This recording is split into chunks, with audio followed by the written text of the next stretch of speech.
সঠিক নিয়ম কারণ এখনও আমরা বেশিরভাগ লোকেই জানি না। এই জন্য তো আমাদের ভিউ আসে না, ইনকাম হচ্ছে না, আর্নিং হচ্ছে না, এটা হচ্ছে না, ওটা হচ্ছে না, এঙ্গেজমেন্ট বাড়তেছে না।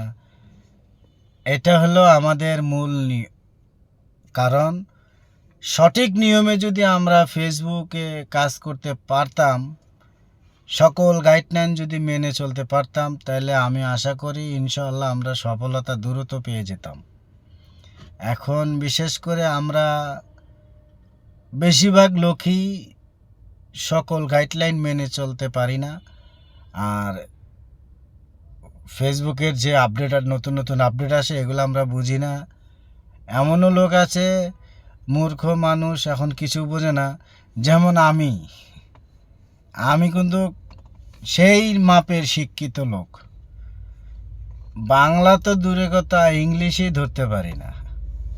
তো এই জন্যে বলতেছি, যারা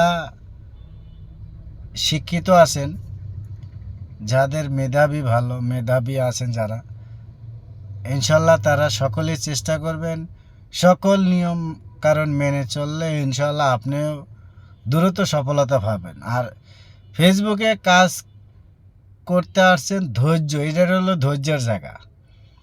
অধৈর্য হইলে হবে না, ধৈর্য ধরে কাজ করতে হবে, ইনশাল্লাহ সফলতা আসবেই। এখন আপনি 2 দিন, এক মাস, 6 মাস, 1 বছর, 1.5 বছর কাজ করার পরে যদি কাজ ছেড়ে দেন, তাহলে এই জায়গাটায় দেখা যায় কি, আপনি যতদিন 1 বছর 1.5 বছর ধরে পরিশ্রম করে আসছেন, এটা আপনার অনেক দূর, কিন্তু অনেক কষ্ট করে অনেকটা আইডি বড় করতে হয়, অনেক পরিশ্রম করে আইডিটাকে গ্রো করতে হয়, অনেক পরিশ্রম করে আইডিটাকে দাঁড় করাতে হয়। তো সকলের কাছে একটাই আবেদন জানাবো, কেউ এত দূরে, এত কাছে এসে, সফলতার কাছাকাছি এসে কেউ হাল ছেড়ে দিবেন না। সকলের কাছে একটাই অনুরোধ জানাবো, হাল ধরে রাখছেন, ইনশাল্লাহ সফলতা আসবেই। 1 বছর, 2 বছর, 5 বছর, দেখি কবে আসে। ইনশাল্লাহ একদিন না একদিন ঠিকই আসবে।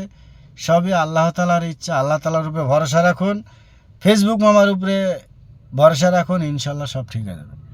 আর ধৈর্য এমন একটা জিনিস, ধৈর্যের পরীক্ষায় যে পাশ করতে পারবে সে হলো সফলতা দ্রুত পাবে। আর আমাদের চেষ্টা করতে হবে কন্টেন্টগুলো ভালো ভালো বানানোর চেষ্টা করতে হবে, অন্যের ভিডিও দেখে অভিজ্ঞতা বাড়াতে হবে, অন্যের ভিডিও দেখে আপনার মেধা বাড়াতে হবে। সুন্দর সুন্দর মনে করেন ফানি অথবা অন্য জাতের ভিডিও বানালে ইনশাল্লাহ পাবলিক চায় কি, যেটা চায় ওইটাই দিতে হবে। এটাই হলো বাস্তব। অসংখ্য ধন্যবাদ সকল বন্ধুদের।